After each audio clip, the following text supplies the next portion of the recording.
Here we go. Welcome everyone. It's September 2024 and we are having our bi-monthly fourth 2020 meeting with lots of speakers, and our first speaker will be Peter Yakaki, talking about recent developments, RISC-V, and the things he's concerned with right now. So Peter, please go ahead. Thank you, Ulrich. Yes, hi everyone. And we just had a bit of a chat before, and talking about RISC-V. This is what I'm concentrating on at the moment. If anyone knows me, when I first came into the fourth 2020, I was doing the P2, which is a Parallax 8-core processor, and I have fourth in silicon on that one. It's a very nice chip, but it's an expensive chip. It's power hungry, and you know what?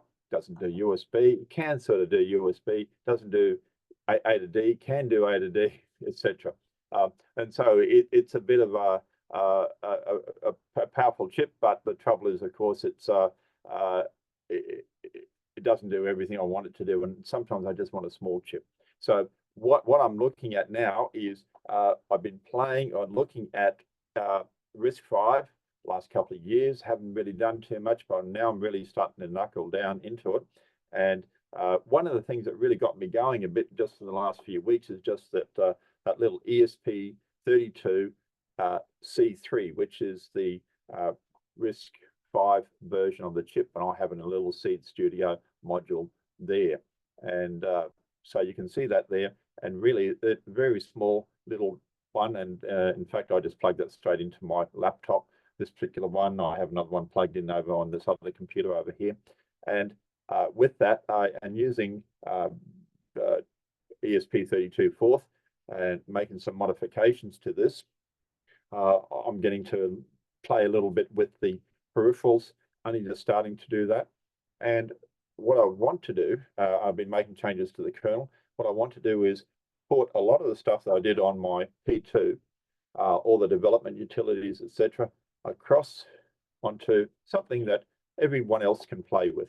This one, the ESP32, and when we do that, well, we're sort of what we're doing is we're basically making available for everyone to develop on. And if we develop this, now I do my little bit, someone does their little bit, etc. You know, I have ESP32 fourth already, so that makes it a lot easier for me. And what I wanted to be able to do is develop my own machine fourth for smaller RISC-V chips. We discussed the CH32V00003, which is a tiny 10-cent, 15-cent, whatever chip, and there are many different varieties of it.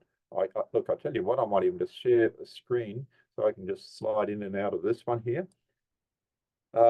Let's see, if I bring up my terminal screen, that might be the best one to use, this one here.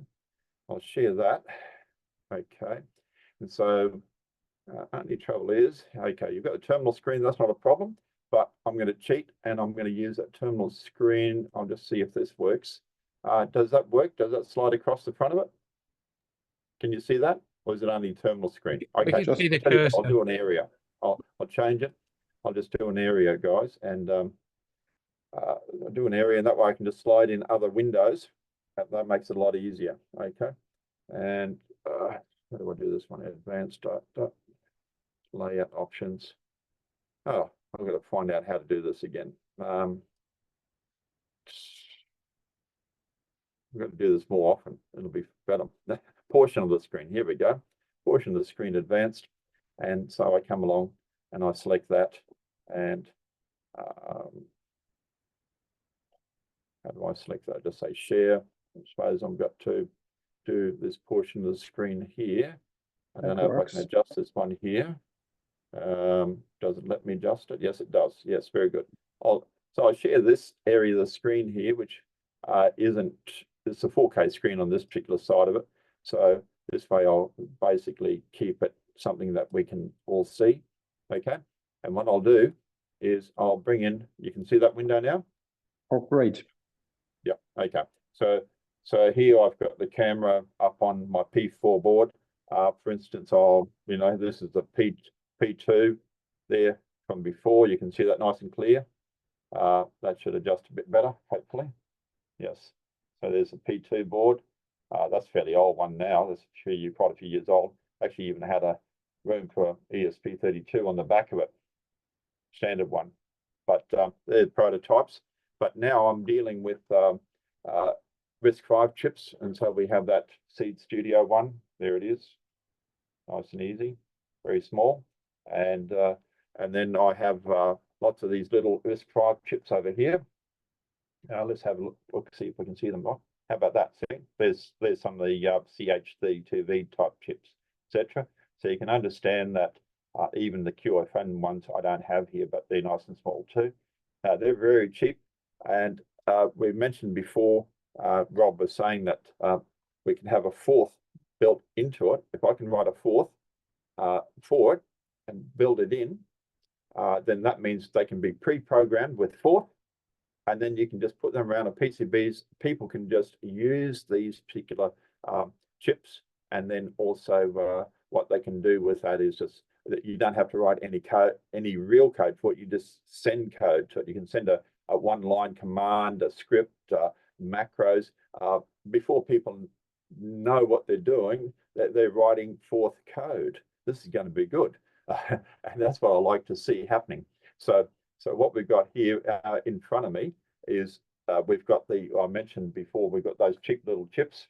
Okay, I've got lots of other RISC-V chips I could just show you one after another. But what I like to do is show you my very latest one. This is a P4. See that little chip down here? See if we can bring it back up a little bit. Up here. All right, there we go. And that's the P4 chip from the ESP32 P4. And that's dual RISC-V, but with floating point and a lot of other extensions. 400 megahertz cores plus a 40 megahertz low power RISC-V core as well. And that has about 768K of fast RAM and 32 megabytes on chip of pseudostatic octal RAM. So very fast access. And of course, we have, I think I showed you all the things on the forum before about what's built inside that one. But you can probably actually have a look at the board here. Straight away, you notice it has one of the MIPI camera port here plugged in, and the display for the LCD plugged in on a MIPI port as well. So it handles that directly on chip, and hopefully I can just keep this all in focus here. Might even try changing it, but I can't not from this webcam. And so that's built into it, and also too, of course, all the Mac Ethernet type stuff, and there's a PHY there for the Ethernet. It doesn't have Wi-Fi built in, and so they're using a C6 Mini over here for the Wi-Fi. That's fair enough. It also means there's the Wi-Fi, all the I/O. That's 104 pins on that QFN 10mm by 10mm package.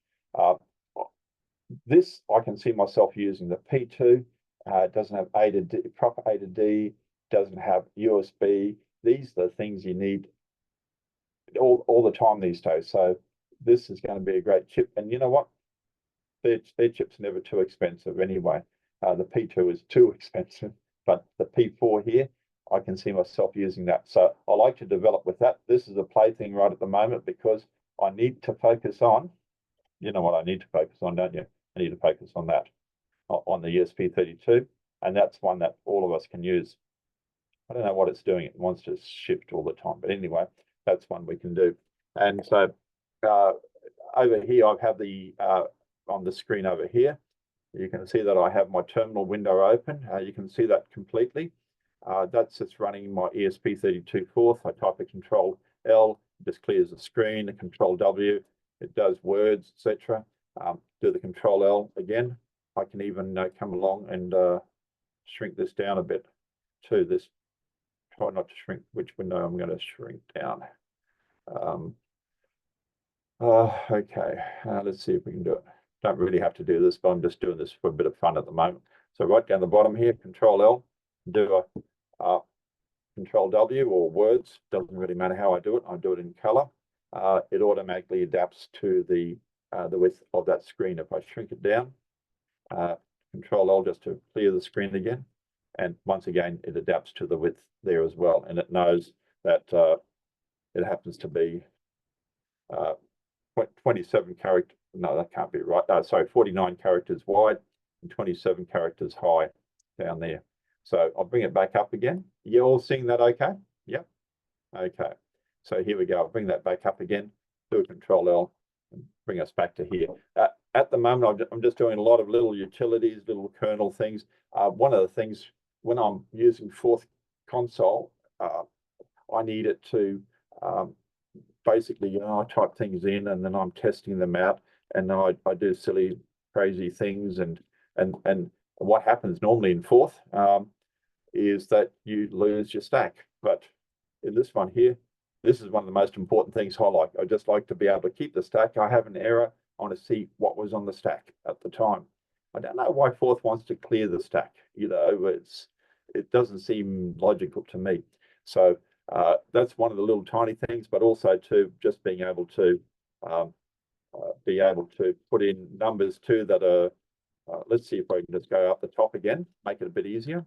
And also the colors. You can notice the colors, the darker blue on here, they're just system prompts and responses. And I can see the user input in yellow here. I can type in 1,000,000 here, for instance. And there it is, 1,000,000. It says okay. And now I can look at the stack and it says, well, there's your 1,000,000 up there. And in hex, that's what it looks like. And in decimal ASCII, there's no representation for that. But I'll go 48. What's 48? Well, I know what that is.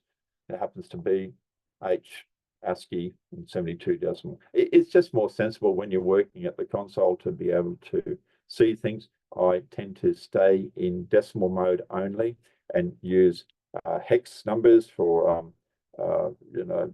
dead beef, etc., and binary 1101. I can use separators, commas, full stop, dot, etc. I can do anything. So I can make a DE 111, and what are we going to do here? DEAF, right? Make it let's see if we can do it like this. DEAF. All right, what does that look like? It looks like it's def. Yeah, that's it. So being able to when we interact, we want to have that console friendly. We want to be able to see what we're typing in, what the responses are to what we're doing. So we can add, duplicate a number and print it out, for instance. We can see the white there just plain. It's just basically being able to see the difference with interacting with it. Now, that's nice. And I have all the utilities built in for dumping and all that and so on. May as well just have a quick look at that. So we can just say, what is it? B here, I think if we go back 100 and do 100 dump. Whoa, didn't like me, did it? That's okay, it's resetting for me. And I don't know why that happened.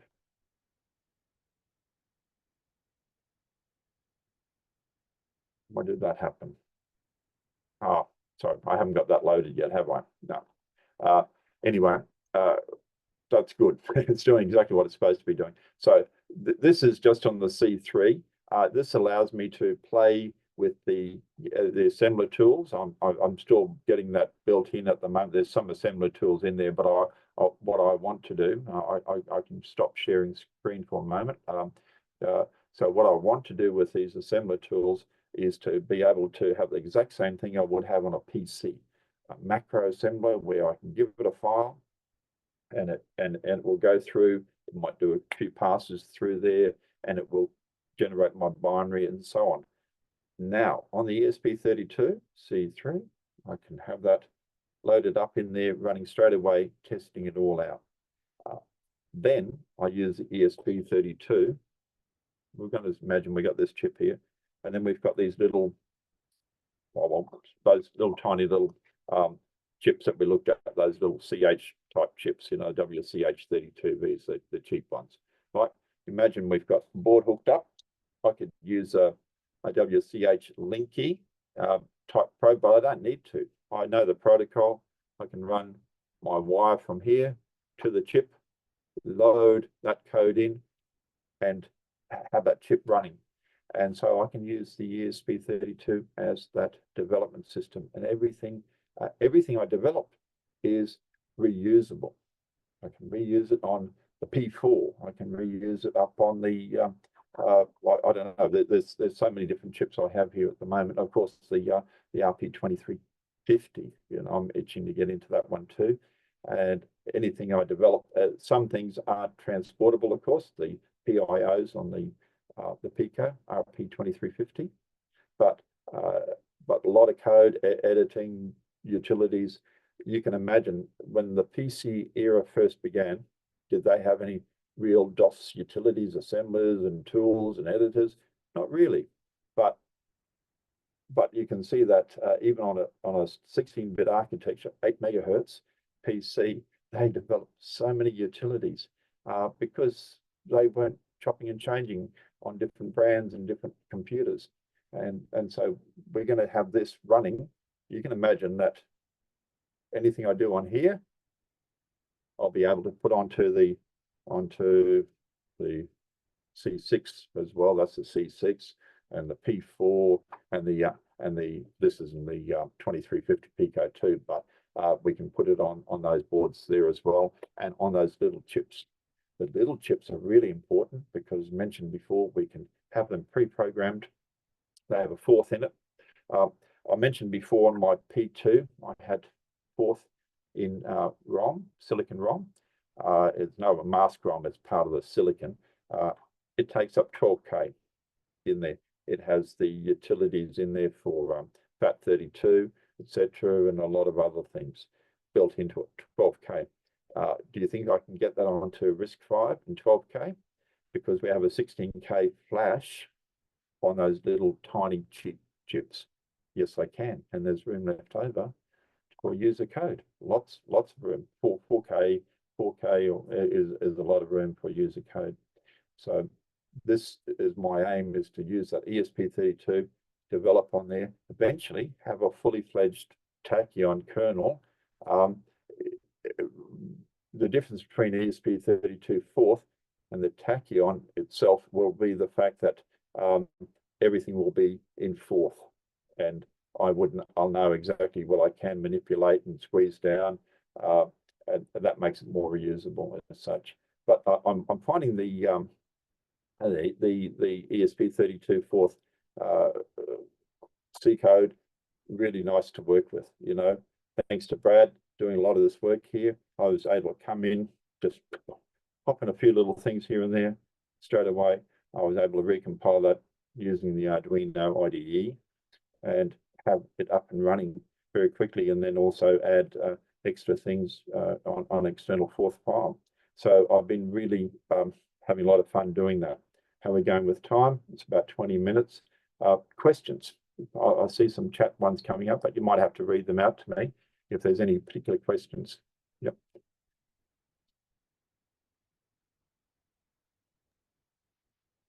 Any of you guys playing with?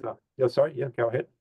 Yeah, I really admire. Thank you very much for your thoughts. I really admire having a what we call embedded system as a development system for other smaller embedded systems. I think that's a great idea, and yeah, I really like that, and looking forward of what will come out of that. Yeah, and so it's ESP32C3. And just remember that the C3, C6, and even there's a C2, they're all RISC-V chips, but obviously, of course, we use a C3 and it's got plenty of RAM. The difference too, by the way, I like systems that have a lot of RAM because I can just run fourth in RAM. Mm-hmm. Don't mind me adding this little bit, thank you, Ulrich. But if it's all in RAM, I employ lots of little tricks because I know the fourth code and how it's all threaded and everything else, and lots of optimizations and refactoring, and it's a lot of fourth magic can happen. But at the moment in the C code, it's stuck in the C code. I can't change certain parts of it, but it will make it will help launch the development system, and also the what I won't have initially in Tachyon, in machine code forth, is all the special Wi-Fi stuff and everything else that you really do need. So I really want to explore ways of being able to have the Tachyon kernel as a library, like a little library almost. So we can compile it all in C, but it's still the machine code part of it. I don't know. We'll see how we go. All right, thank you. So yeah, I admire threaded code as well. Atle. Yeah, no, just one thing. Can this be backported to the old ESP32 Tensilica? Right at the present, there's nothing I'm doing that is RISC-V specific, other than the fact that the file I'm using has just been, we've just told it, I'm not quite sure what the difference is between the standard one. I meant to go back and compare the two, but it should be, I haven't got one standard Tensilica board to run it on. I've got plenty of modules, but you know, if somebody likes to just change the headers and recompile and try it out, great, it should work. I can't see. Excellent. Yep. Thank you. All right. Are there additional questions? Okay, then, Peter, thank you very much indeed. So really looking forward of what you can achieve. That is really great. Atle again? Or is this clapping? That's clapping. Okay. And now I'm not sure, we talked up front that maybe Travis Beeman has some time pressure and will go first, or Phil Tipping right now. So you have to help me out. I don't think Travis is on the call yet, so we should go with Phil. Okay, yeah, thank you very much. So, which means our next speaker is Phil Tipping, and he will talk about the Plasma project and what this is all about. He will tell us, and very exciting building. So, yeah, Phil, are you with us? And I am, yes. Yeah. Okay. So, go ahead. Right. Thank you, Ulrich. Thank you, Peter. This is about as far removed from a C3 as you can get. So, thanks for the invite, and it's very kind of you given the minimum fourth content. But anyway, what is Plasma? I'll just share the screen now.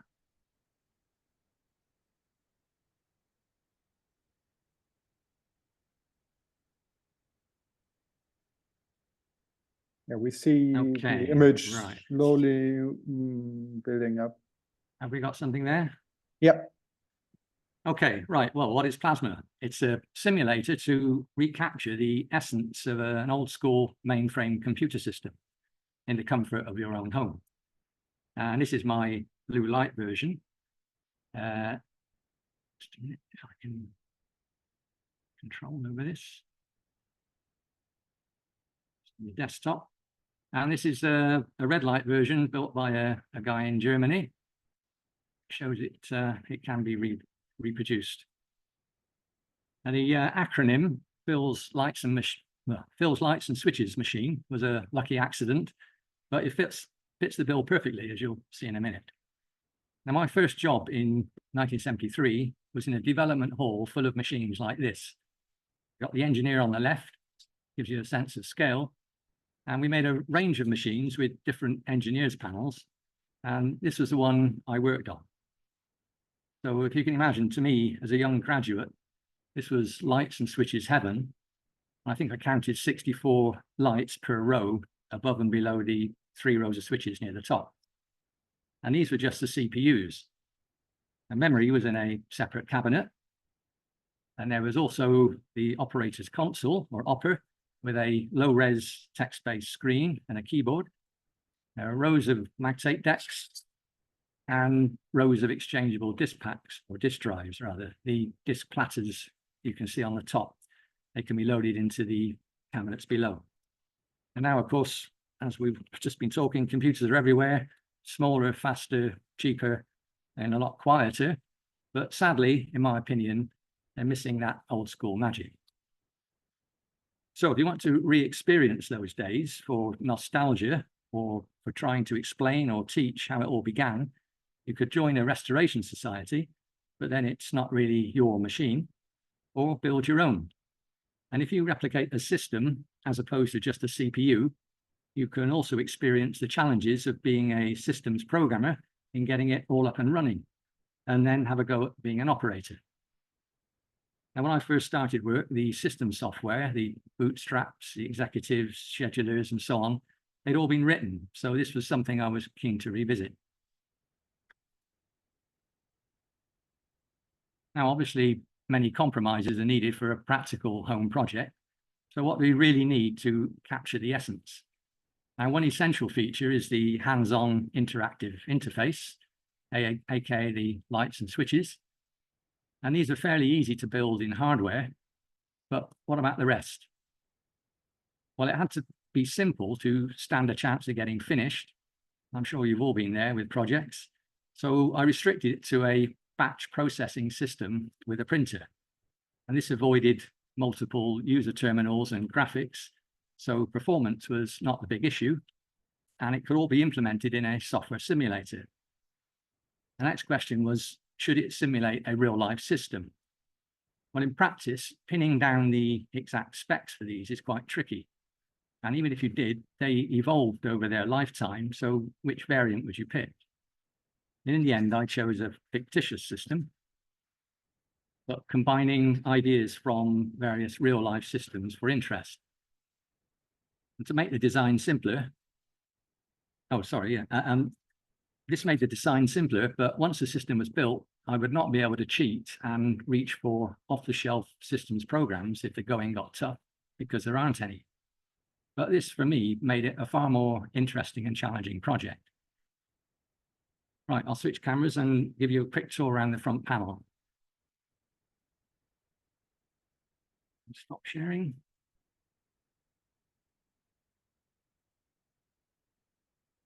Right.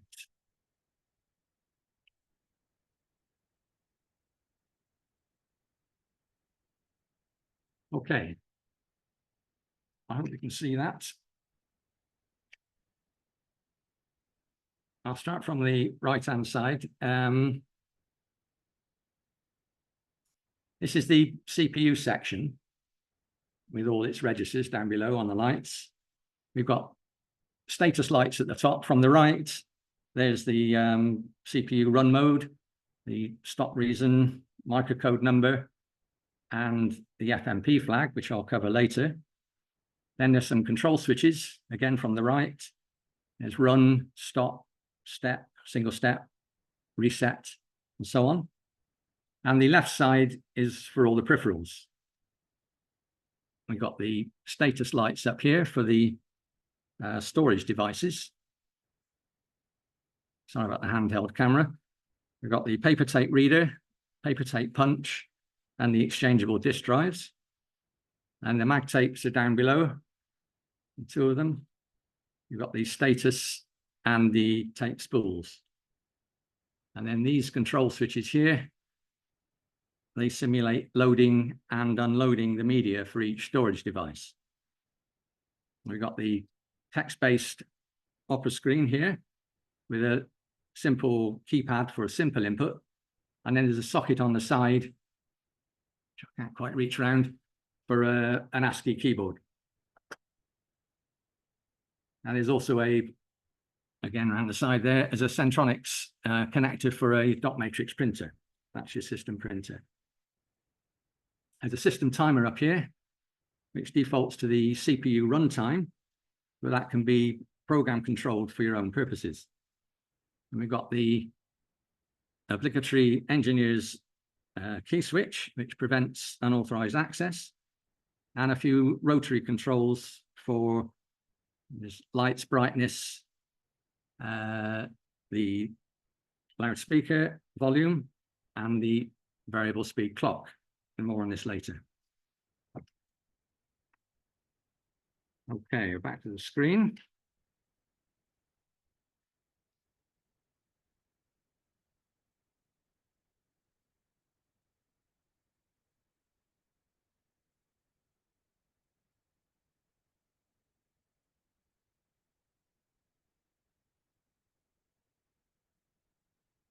Right, this is inside the box. These are the control switches. And underneath these, we've got the MCU in the middle. It's an Atmega 2560 and surrounded by all the modular PCBs. The main memory lives inside the box and non-volatile storage lives outside using removable SD cards. Now, I wanted the peripheral handling to be realistic, which means no comms links to external PCs or tablets, and certainly no loading files via keyboards or drop-down menus. That would certainly spoil the illusion. And it also meant that each SD card had to simulate a single item of media, regardless of its capacity, which sounds wasteful, but it gives you a true operator experience, having to physically fetch it from the media library, which back then was a climate-controlled room, but now a simple box of cards, and then inserting them into the card sockets at the back of the machine. And these represent the 6 peripherals, and they all run asynchronously to the CPU, just like real life. And this whole approach forces you to experience and appreciate the issues with different capacities and load speeds, as well as the physical hassle of handling media. And as your programs grow in size and ambition, you realize that you have to migrate from simple paper tapes onto more complicated block-structured mag tapes and disks. And that in turn forces you to consider adding features like error correction and file systems. And none of these are available on the basic system. And that's the beauty of having your own blank slate system to play with. You discover for yourself what needs to be done, and you have the freedom to develop it your own way. Now, one final question. If the CPU is fictitious, what architecture and instruction set should it use? I wanted it to be accessible to both beginners and experts. So in keeping with realism, I used a microcode technique similar to the old mainframe. I'll skip the details, but it allows the same lights and switches to be used for different architectures with different levels of complexity. And the beginner's architecture is called Toy, and is copied from a university computer course with permission. And it has a 16-bit instruction set, 256 words of memory, and 16 work registers. So this was the key factor in the front panel design. Now, bonus was that all the training materials and program examples are freely available, so there's less for me to document. Now, the other architecture is a homegrown one called Plex, which is for more complex programming.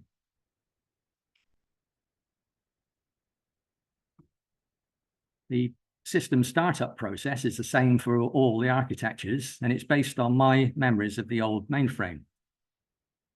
So I'll switch to the camera and we'll try a live demo. Stop sharing.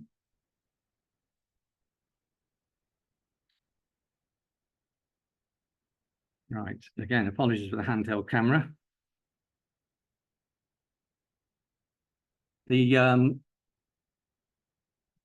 This switch here controls the FMP flag, which is the force microprogram flag, and it forces the microprogram to be loaded when you run the CPU.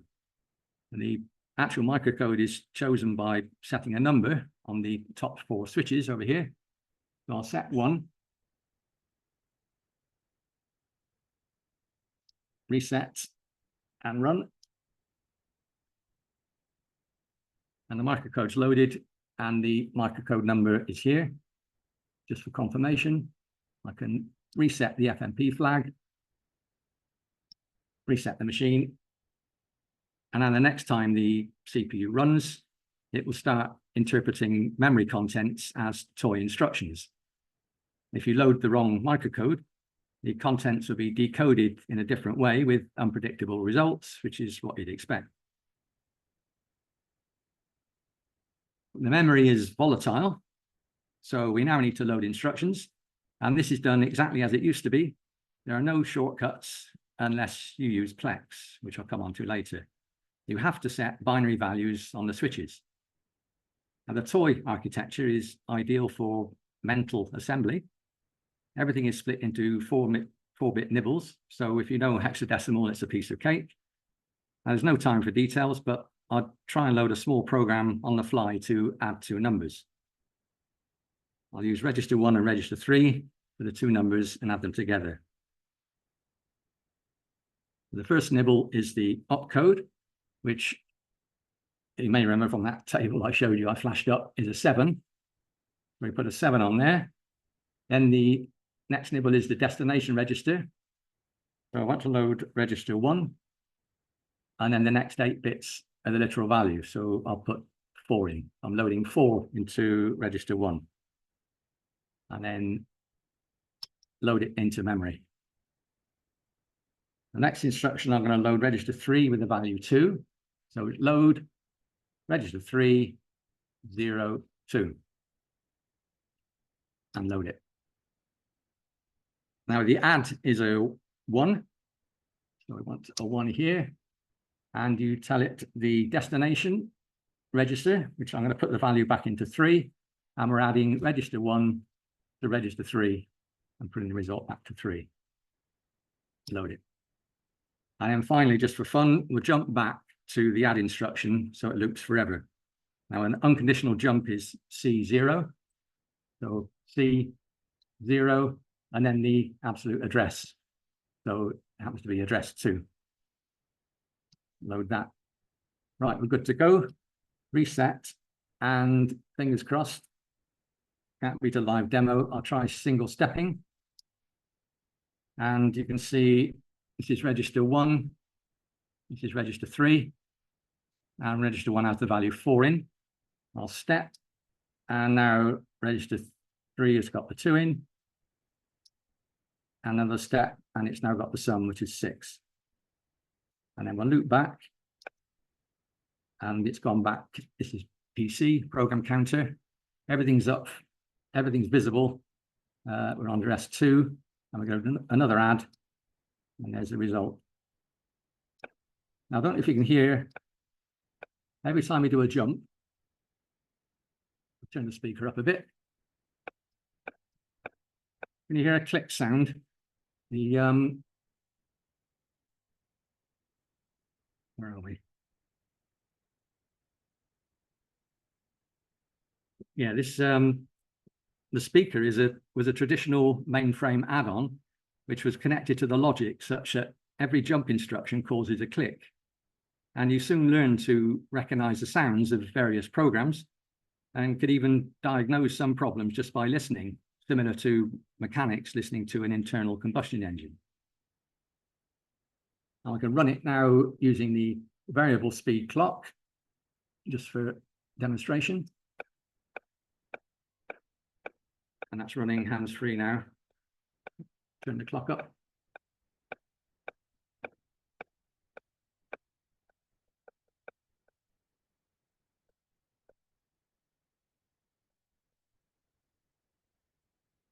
Or I can run it full speed.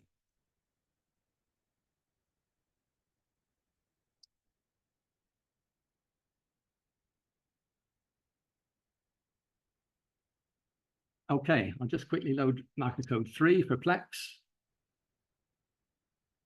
Set, reset, run. Okay, there are also breakpoints and simple I/O with Soy, but I'll move on to Plex now. And when Plex is loaded, microcode 3 now, we've got access to the full set of peripherals, 32-bit accumulator, which is across here, and some flags. And we've got a much richer set of instructions, including floating point, and we've got 64K words of memory. And there's also a small amount of non-volatile memory. Again, no time for details, but just accept that I've already preloaded this with a Bootstrap program. Over here, you can see the magtape spools have lit up to show they're now available in Plex. So I'll try loading a test program from the disk in order to access MT1. And that will demonstrate another feature which is essential for realism, the mechanics of real-life tape decks. Now, I've already fetched the disk from the library and inserted it into drive 0. If I press load EDS 0, the on light has come on. I need to set the switches to tell the bootstrap to load from this device. I want 2 on there and 80 on here. Right, reset FMP, reset the machine and run. Turn the volume down.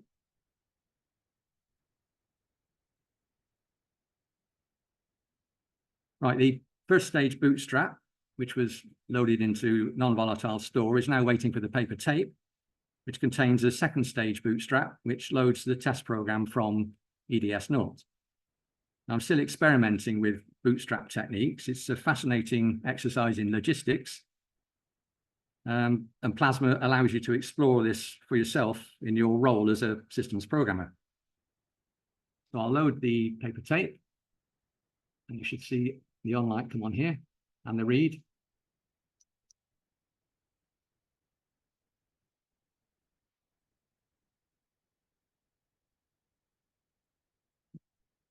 And there's the program, the test program running. Again, not very clear, I'm afraid. It's asking for a device to test. Now, I've already got a work tape or a pull tape in tape deck 1. So I'll use the keypad D to tell it to use that. I think everything else is okay. And next we need to tell, or we need to allow the tape to be written to. The default is read only. So I need to fit a write permit ring and then load the tape. Do that now. That's the write permit. And then load it. Now, while that's also threading, I can just tell you that WPR, which is meant to stand for write permit ring, it's not write protect, which is quite an unfortunate use of terminology because it's an accident waiting to happen, as they are completely the opposite meanings. Okay, I'll press B to begin the test. And you can see the write light flashing now as it's writing blocks. And every now and again, the vacuum chamber empties and the discs, the spool discs, the spool motors turn the spools to fill up the vacuum chamber. And that gives you your characteristic twitching movement that you may have wondered about. The rotation speed of the spools also varies depending on how much tape is on each spool. Anyway, I'll stop it now. I'll move on to the final demo. Just unload these, unload the disc, unload the tape. Right, this one is more in keeping with the group. I hope I'm not overrunning. Shout if I am. This is just a quick demo of Jonesforth, which I've already put onto MagTape 0. Let me just load it.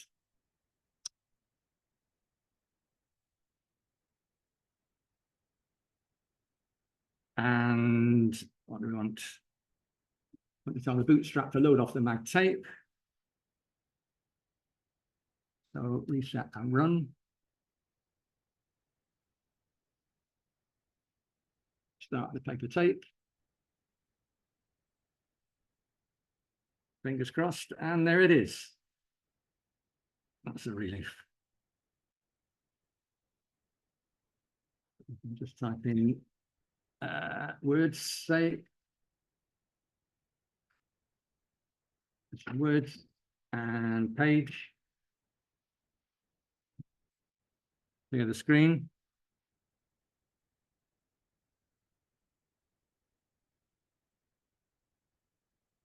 Just one thing to note, really, one use of the lights. The parameter stack pointer is in register D, which is this one here. And you can see the current value for all you hex people out there is 3400.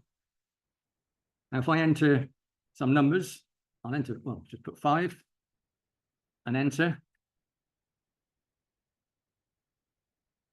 That's parameter stack pointer's gone down to 33FF.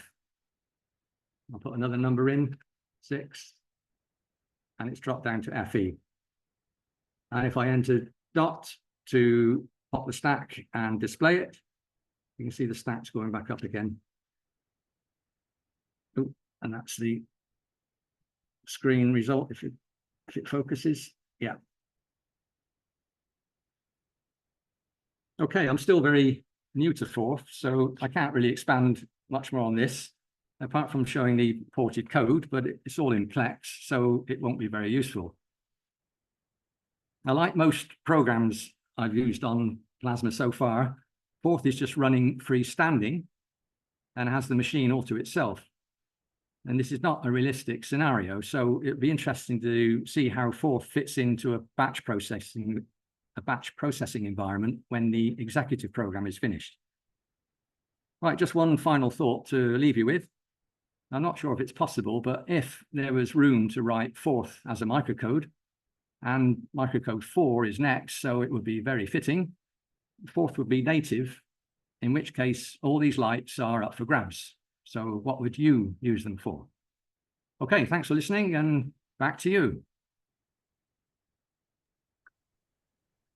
Yeah, thank you very much, Phil. Very great presentation, and what an amazing work. I'm sure there are questions, so who would like to ask something about that? I'd just like to say it's a very beautiful machine. Thank you. I'd like one. I don't know whether I've got the time to build one because my wife says I've got too many hobbies already. Yeah, it is quite a challenge to build, but it's modular. I've got all the schematics and the PCB layouts on the internet, on the website. I've even got some boards you can buy if you want to buy blank boards and make it up yourself. But you could do it modular, not maybe put so many lights on or reduce some of the switches. But yeah. How much of the hardware is devoted to lights and switches, and what's for the actual CPU?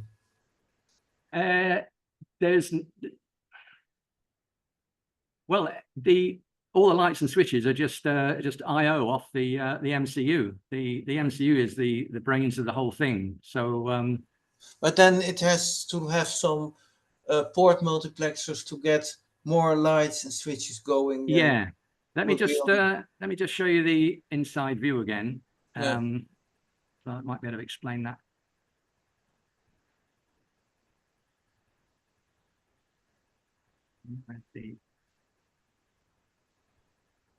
Right here is the insert. There we go. Right. If that's come up well, you've got the Atmega in the middle, and that just drives all these boards around the side. You can see there's a chip on, well, the lights boards, for example, the register lights down bottom right. They're in banks of three registers per board, and there's a standard LED driver chip that drives. I think these chips can drive up to 64 LEDs. So you've got 3 rows of 16, and then there's 2 extra LEDs per register, which I didn't come on to, but that's 18 per row. So that fits in with a 64. They can drive that easily. So it's standard protocol really for driving those chips from the MCU. And these are I2C devices? Sorry? These are I2C devices? No. They're just, I think they're Max 7221s, I think, something like that. The only fancy protocol I use is is SPI, I think, for the SD cards. Okay. Everything else is bit banged and just done very crudely, but it works. Mm-hmm. Mm-hmm. So what runs the microcode? The MCU itself, the microcode is really just another route through the firmware inside the MCU. So when you load another microcode, it switches over to using that set of code, I suppose. Right. And Okay. one set of code interprets the instructions using one architecture, and and so on. So there's a limited amount of room. I've got 3 architectures already in. In real life, a microcode would be loaded off the peripheral, but I couldn't work out how to do that because that would involve loading code and sort of into EEPROM, I suppose, on the MCU at runtime, which is beyond my skill at the moment. So it's all hard coded, as it were, into the MCU. Yeah, that's an 18 mega, isn't it? I wonder if you could write the microcode in Flash Forth and get that to run the CPU on the M mega. Maybe. I'm sure there's lots of other. That would be very alternatives. recursive when you're running Jones Forth on top of it. Yes, exactly. Right. Yeah, so lots of opportunities to do that. We can even use Peter's development system eventually to program this device. So this all reminds me when I was a toddler. I was at the computer room where my father worked, and they had an Electrologica X8, very old mainframe. And as a small toddler, all these switches were great, and I touched them, which obviously was not good because the whole system came down. Yeah, anyway, so that's my hands-on experience with mainframes. Yeah. And then they never let me close to it again. I can imagine it would be a disaster, wouldn't it? Toddlers would love those things. Yes. Yeah. I have an anecdote to share. I started out at the University of Miami, and they had a Sperry UNIVAC mainframe, and Florida International University, they also had one. And the systems programmer was showing the maintenance panel to his son, and he pressed the LED test light, and it caused the system to crash because it used too much voltage, or it lowered the voltage in the machine. So yeah, I've got a test light on this one as well, and when they all come on, I've had to put a timer on it so it doesn't. It only comes on for a second, just to show that all the lights work. But yeah, it was the other anecdote was I worked with a guy that the maintenance speaker on the Sperry, when you switched between executive mode and user mode, it would make a sound, and he booted his own operating system that he figured out he could play different notes, and he actually played Bach through the maintenance speaker. So that's right. Yeah. I've also heard that. Sorry, I was going to say there's an example of that on the YouTube channel on this. I've documented over many videos the progress from right from scratch, building the panels and building it up, and there is a demo in there of a tune made that way, so have a look at those. I also heard on IBM mainframes they could put radios near the memory, and by playing certain programs in it, you could make sounds through maybe an AM speaker or something. So that was a standard trick on the Altair 8800. There was a program to play a tune that would be picked up by the AM radio nearby. You can use it as a debugging device very nicely, because the sound changes whenever your loops change, and so you hear if the program crashed. It's all very nice. The interesting thing, though, is like in teaching new students, I think it's still important to understand these, like the way you were entering instructions into memory, and then actually single stepping. I mean, I don't know if students coming out of college today really understand assembler and how hard. I mean, maybe if they're computer engineers, they do, but maybe basic programmers don't. This device would be an excellent device for teaching. The guy from Germany who built one, he said he's got a couple of young daughters, and they were fascinated by the lights, obviously just drawn by the lights, but he started teaching them binary. And he said we've had meal times where we were using carrots and celery to do ones and noughts, something to teach them binary. So get them young, it's great. Yeah. Great. Bill, I just wanted to ask you, I've got a mate here who was right into ICL, worked at ICL and did lots of programming and everything else and so on. If he saw something like this, he'd be really excited about it. Have any other friends that have worked at ICL and seen this and recognized it straight away, or been able to use it? No, it's a shame. There's been very little interest, really.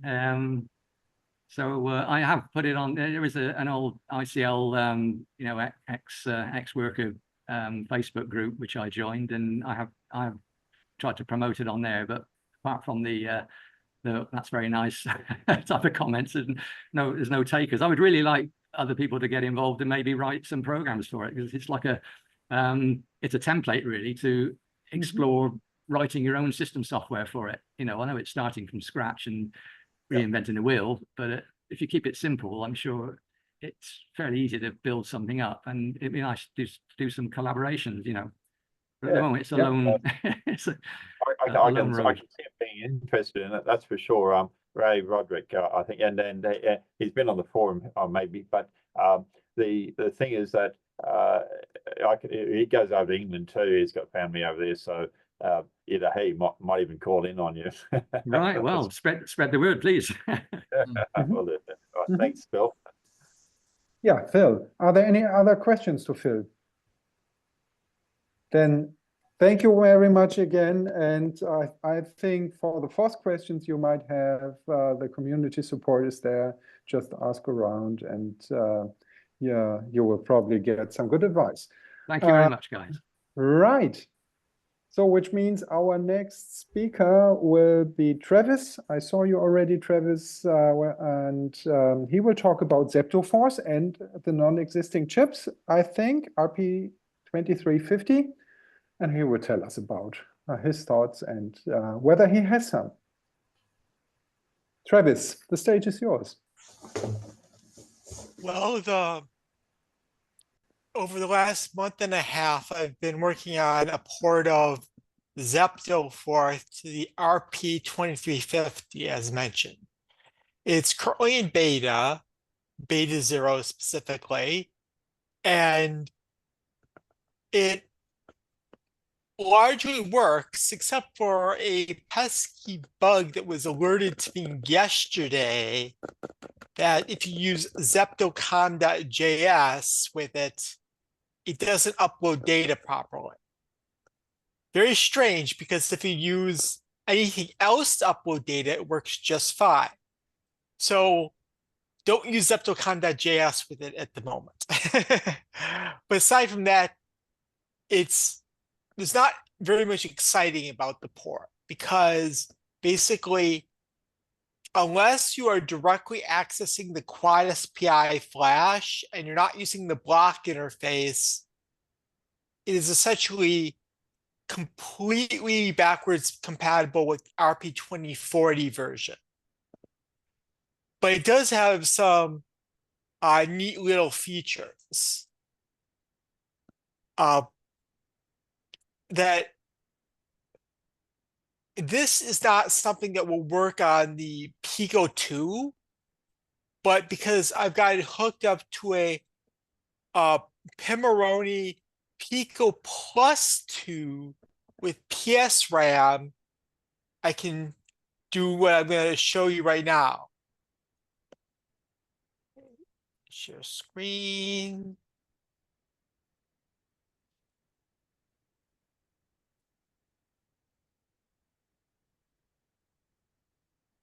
It's being okay. I'm gonna go and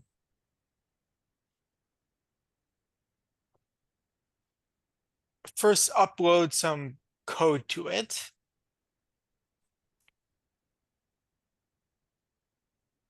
As you see, that's the prompt, the welcome message.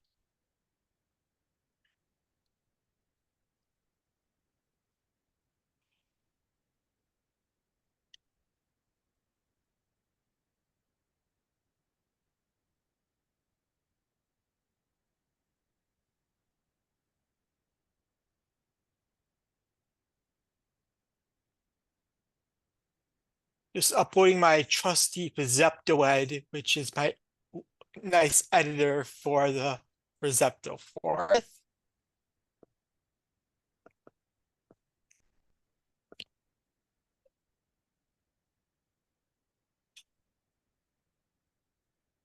I'm gonna reboot.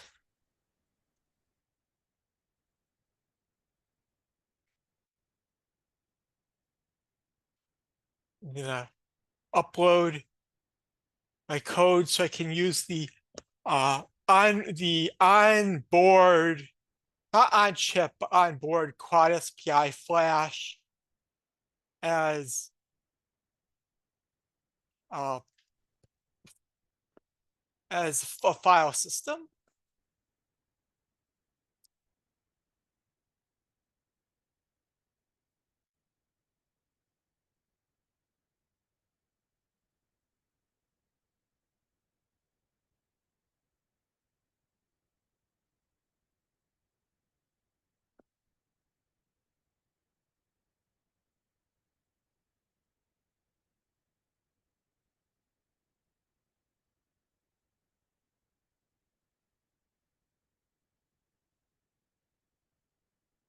Now,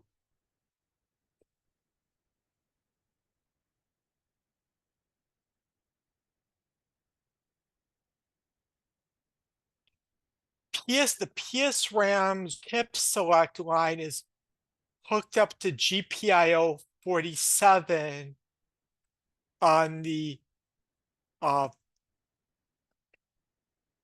Pico plus 2. So that's what we're gonna initialize it as using.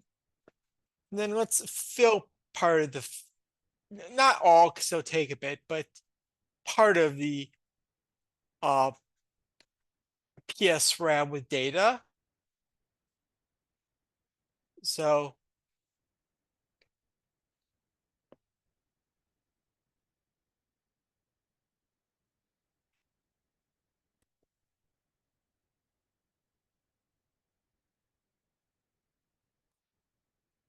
and then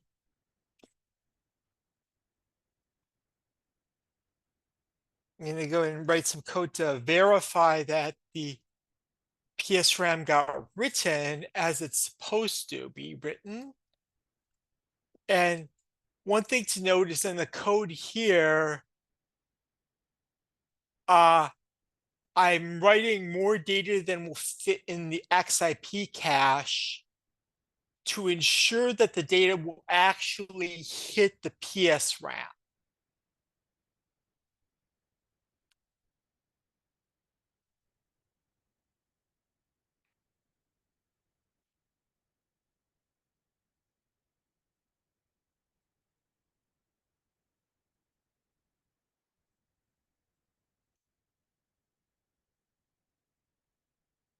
And then if it doesn't fail, I'm just gonna, as a little test, go and dump part of the PSRAM completely unnecessarily.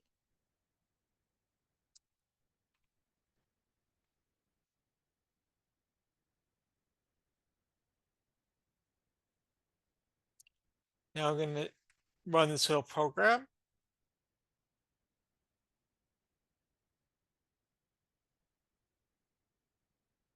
There it goes. Which it first wrote for the first 2 kilobytes of data, not the first 2 kilobytes, no, I'm bad. The first, it wrote 64K cells twice with incremented values. And then it looped through them again and compared the values in those cells with the loop variable to test whether they've been written correctly. And then it dumped out the data, which is what we get here.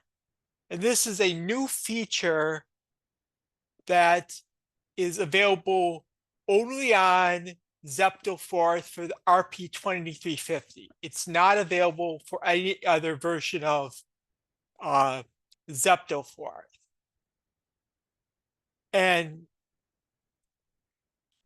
this PSRAM is slow because it's interfaced with over a quad SPI connection.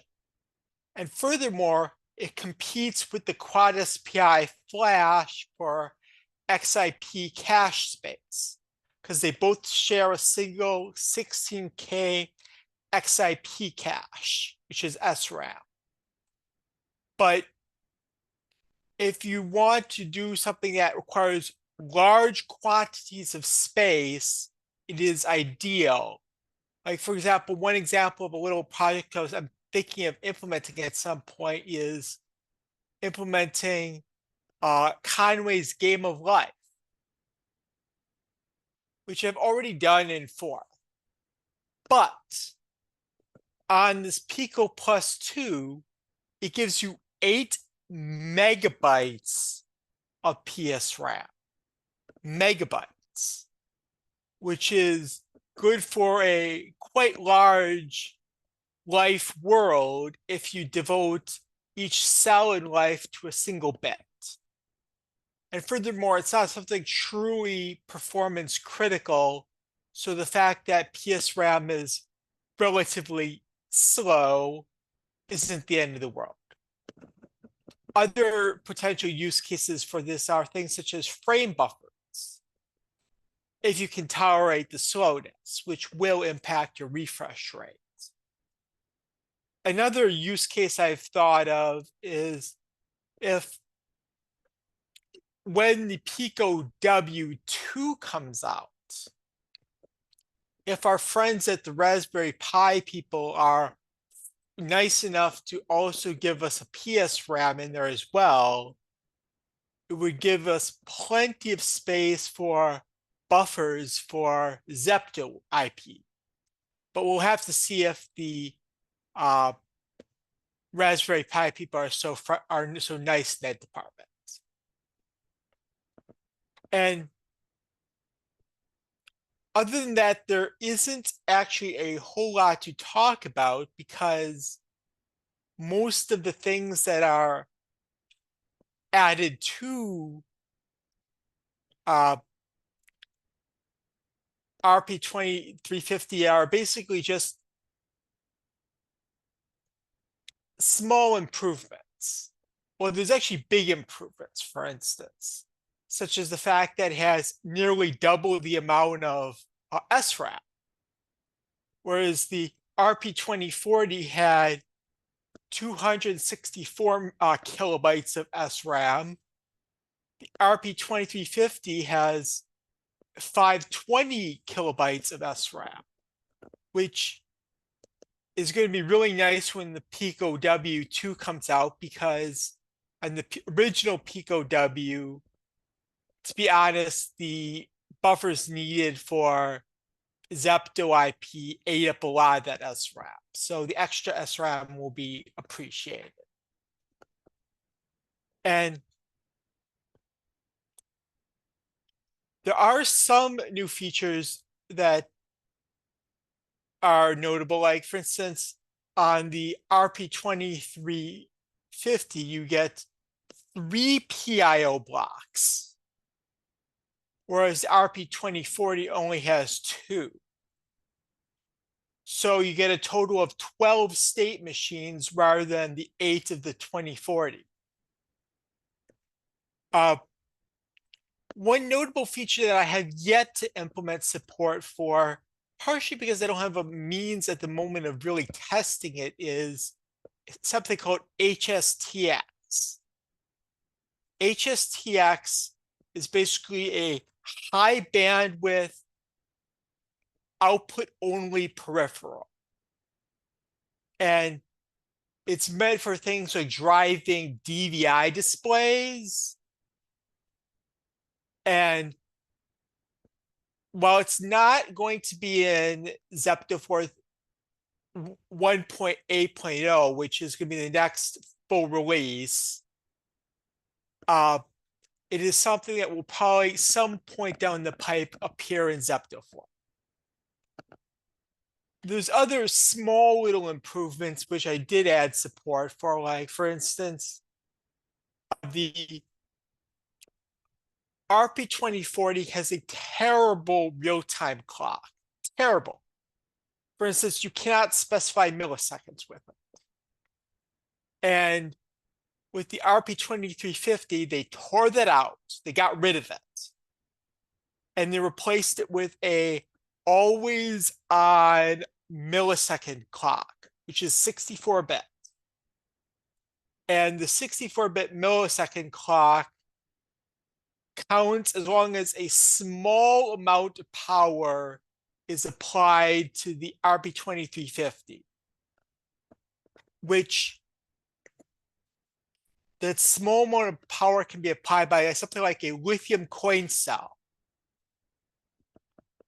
It doesn't need to be a full amount of power to, and thus it gives you actually what you like out of a real-time clock. And while it doesn't do what some real-time clocks do and provide a BCD, year, month, day, hour, minute, second type clock as some traditional RTCs do, and similar to the RP2040, it's left up to the user, which is in my case me, to implement date and time conversions on top of the always on timer, which the date and time conversions allow things like, for instance, I was too lazy, I did not implement this. But if you really wanted to, you could even implement things such as leap seconds and stuff of that sort with it, because it's left up to the user to implement the date time conversions, which I did implement a convenient interface for turning the values to and from human usable date times. Another improvement in the RP2350 that I support is that you get 2 timer peripherals rather than 1. So because each timer peripheral has a total of 4 alarms, which trigger interrupts, you get a total of 8 hardware timer interrupts with microsecond precision that you can use on the RP2350. And beyond that, there isn't a whole lot to talk about. Well, I will have to go and dig deeper into my USB issues because, frankly, the Raspberry Pi people said that aside from a couple little details which I'm following, it should be essentially source compatible, and it clearly isn't. So I'll have to dig into that deeper. And one word to the wise, though, if you're going to run it out and get an RP2350 board, is that if you've been paying attention, there's a notorious silicon bug in the RP2350. The silicon bug affects the GPIO pads, where basically, if you've got them set to input, you have the input enabled on the pad, and you get a high voltage come in, it'll stay high at about 2.2, 2.3 volts until something pulls it down. So, and the built-in internal pull downs don't pull it down enough. So you will need to use if you want pull down functionality, you will need to use an external pull down resistor. I've heard things along the lines of 10K will work. 10K ohms for your pull down resistor should be sufficient. And also this does affect floating as well, which with floating it's even worse because you don't want to pull down. This is word to wise. So if you're using an application where you're going to need to use floating inputs, and mind you, this is different from ADC because you don't have to input enabled to use ADC necessarily.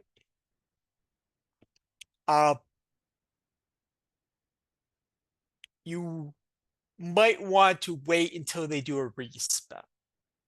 But for most purposes, like if you're using UART, SPI, ITC, not ITC, I2C, and all those, you shouldn't have a problem. Or if you're using pull-ups, or if you're willing to devote a little more of your BOM to pull down resistors, you shouldn't have a problem. But that's just something to keep in mind. So do any of you have any questions?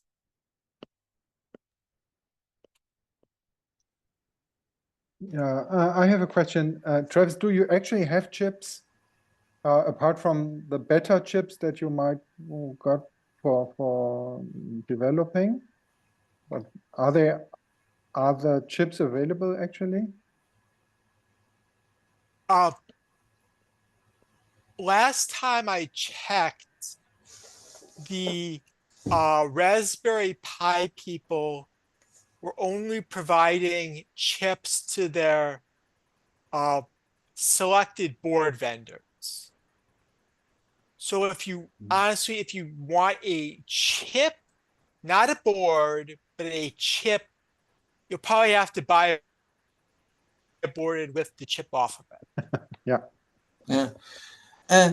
Did you consider running this Zepto on the RISC-V cores rather than the Cortex cores? No, there's a reason why. It's because Zepto is written in ARM Cortex-M assembly. And So targeting the RISC-V cores would essentially require a complete rewrite of its kernel. And while I have considered writing a rewrite of Zepto for RISC-V, the matter is that basically on the RP2350, there is no real advantage to using the RISC-V. And do you support floating point, the new hardware floating point that the new Cortex provides? At the moment, no. That's probably something that will come in a future version of Zepto, but at the moment, I only support integer and fixed point. Okay. Understood. Travis, which modules are you using? Are you using the Pomeroni Pico Plus 2s? I've been using two different boards, the Pico 2 and the Pomeroni Pico Plus 2. Mind you that the PS RAM is not available on the Pico 2.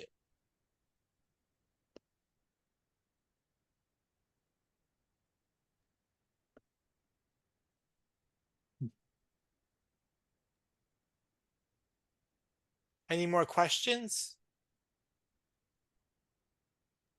I'm just happy that you're finding all the bugs before the rest of us do, Travis. Yeah. I really hope that this USB issue I've been running into is just a stupid bug in my code, because we don't need more silicon bugs. To be honest, I found while I was developing this something that appears to be another silicon bug, a minor one that's easy to work around, but a silicon bug nonetheless.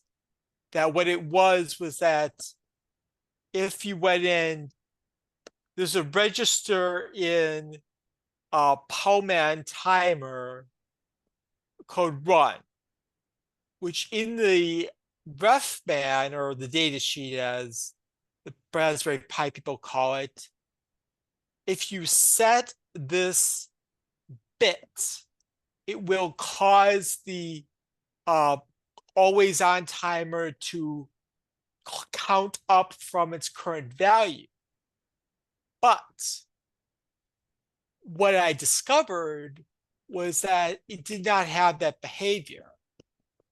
Rather, the behavior that it has is that if you set the bit, it will cause it to count up to from the last time it was set to.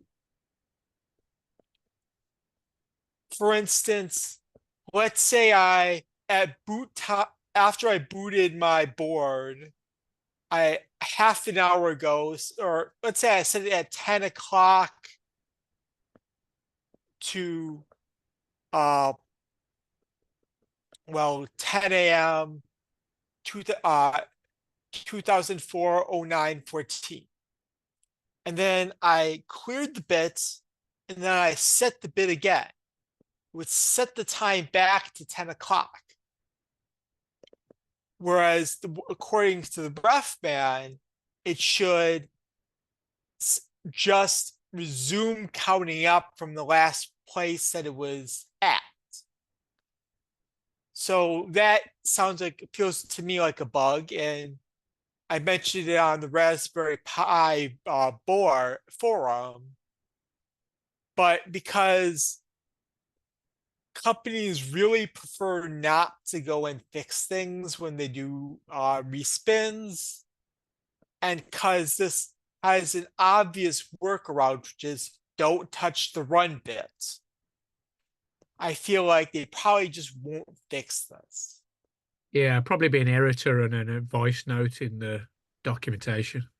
Well, I would have appreciated it if they had made an errata about it, but they didn't.